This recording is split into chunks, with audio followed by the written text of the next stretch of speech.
শীত মানেই নানান রকম পিঠার আয়োজন।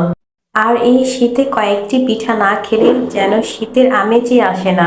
আর এর মধ্যে অন্যতম একটি পিঠা হচ্ছে দুধ চিতই পিঠা। হাই এভরিওয়ান, আসসালামু আলাইকুম। আপনারা কেমন আছেন? আশা করি সবাই অনেক ভালো আছেন। আজকে আমি আপনাদের সাথে শেয়ার করব দুধ চিতই পিঠার রেসিপি। এর জন্য একটি হাঁড়িতে আমি 1.5 লিটার পরিমাণ গরুর দুধ নিয়ে নিয়েছি। তারপর এখানে দিয়ে দিলাম 4টি দারুচিনি ও 5-6টি এলাচ। দুধটাকে চুলার ফ্লেম হাই হিটে রেখে আমি 5 মিনিট জাল করে নিব। আমার এই দুধ চিতই পিঠার রেসিপিটি আপনাদের ভালো লাগলে আমার চ্যানেলটিকে সাবস্ক্রাইব করে এবং পেজটিতে ফলো দিয়ে আমার পাশেই থাকবেন আশা করছি। এখানে আমি খেজুরের গুড় নিয়ে নিয়েছি 1 কাপ পরিমাণ। খেজুরের গুড়টাকে একটি ছুরির সাহায্যে আমি কুচি কুচি করে নিয়েছি। এখন অনবরত নেড়ে চেড়ে খেজুরের গুড়টাকে দুধের সাথে মিশিয়ে নেব, যাতে এর মধ্যে কোনো দলা পেকে না থাকে এবং যাদের এই দুধের শিরাটি ফেটে যায় তাদের উদ্দেশ্য করে বলতে, গুড়টা দুধের সাথে মেশানোর সময় অবশ্যই চুলার ফ্লেমটাকে লোতে করে রাখবেন এবং আস্তে আস্তে করে গুড়টাকে মেশাবেন, তাহলে দুধটা ফেটে যাবে না। তারপর শিরাটাকে আরো 5 মিনিট জাল করে নিব।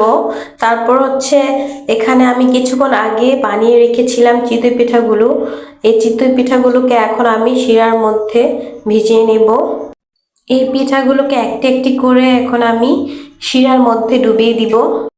দুধ এবং খেজুরের গুড়টা যদি ভালো মানের হয় তাহলে এই পিঠাটা খেতে কিন্তু অনেক অনেক মজাদার হয়। সবগুলো পিঠাকে এখন আমি ভিজিয়ে নিয়েছি। একটা চামচের সাহায্যে পিঠাগুলোকে আমি একটু চেপে চেপে দিই, যাতে করে পিঠাগুলো শিরাটাকে ভালো করে শুষে নিতে পারে এবং অনেক সুন্দর করে ফুলে ওঠে। আর এই পিঠাগুলোকে পারফেক্টভাবে বানানোর নিয়ম হচ্ছে, এই পিঠাগুলোকে ভিজানোর পরে 7-8 ঘন্টা পরে এটাকে পরিবেশন করতে হয়।